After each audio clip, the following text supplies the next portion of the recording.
नमस्कार मास्टर रेसिपीजमध्ये सगळ्यांचं मनापासून स्वागत. आता मला तर असं वाटतं हे खरं म्हणायची गरज आहे का हो? इतके वर्ष आपण एकमेकांच्या सोबत आहोत, रोज एकमेकांना भेटतो. मी माझे विचार माझ्या कृतीतून माझ्या पदार्थातून तुमच्या पुढे आणतो, पण तरी नमस्कार हा रोजचा असतो नाही का. नव्याने नमस्कार करण्यात अजून मजा येते आणि नव्याने वेगवेगळे पदार्थ शिकवण्यात सुद्धा जास्त मजा येते. आणि आजचा हा जो पदार्थ आहे ते कोळाचे पोहे.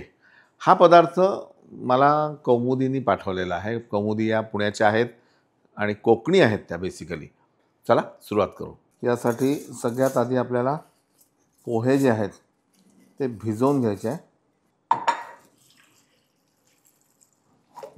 आणि खूप वेळ भिजवायचे नाही आहेत. बस लगेच याला काढायचं.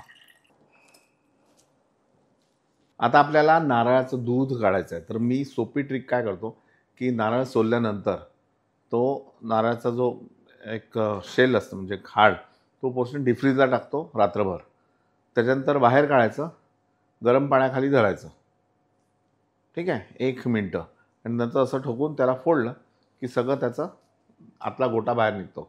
आणि नंतर आपण हे मिक्सरमध्ये बारीक करायचं, त्यामध्ये थोडंसं पाणी घालायचं, गाळून घ्यायचं. That's it.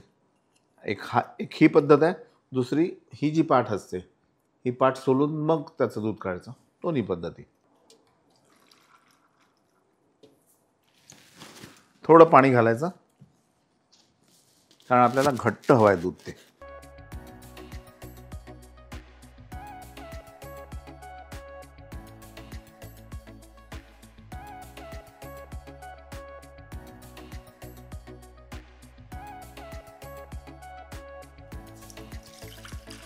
नारळाचं घट्ट दूध.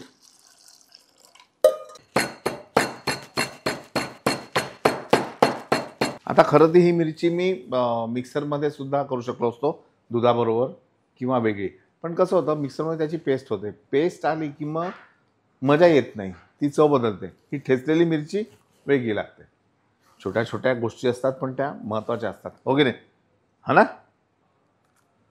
हिरवी मिरची, कोथिंबीर आणि मी ह्या आमसुलाचा रस काढला आहे. तर आमसूल काय करायचं की भिजवायचे आणि नंतर पाण्यात कुस्करायचं आणि गाळून घ्यायचं.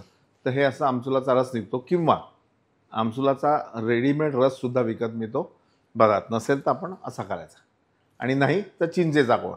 याला ऑप्शन्स भरपूर आहेत, पण ही चव जी आहे ती वेगळी लागेल. कारण चिंचेचा कोळ्यातले पोहे जे आहेत ते बऱ्याच ठिकाणी आपण पाहिलेले आहेत. हा थोडा वेगळेपणा आहे त्याच्यात.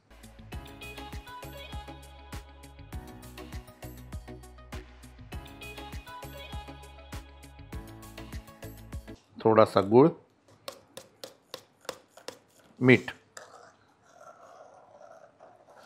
आता याला एक छान आपल्याला फोडणी घालायची आहे.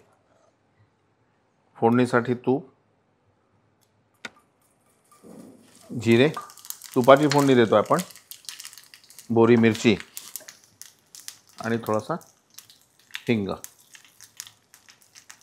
थोडी कोथिंबीर घालतो जेणेकरून हे जळणार नाही प्रकरण.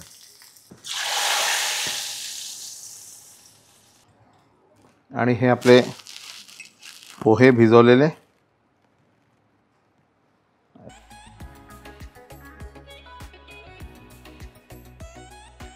आणि मिरगुंड म्हणजे पोह्याचे पापड सोबत.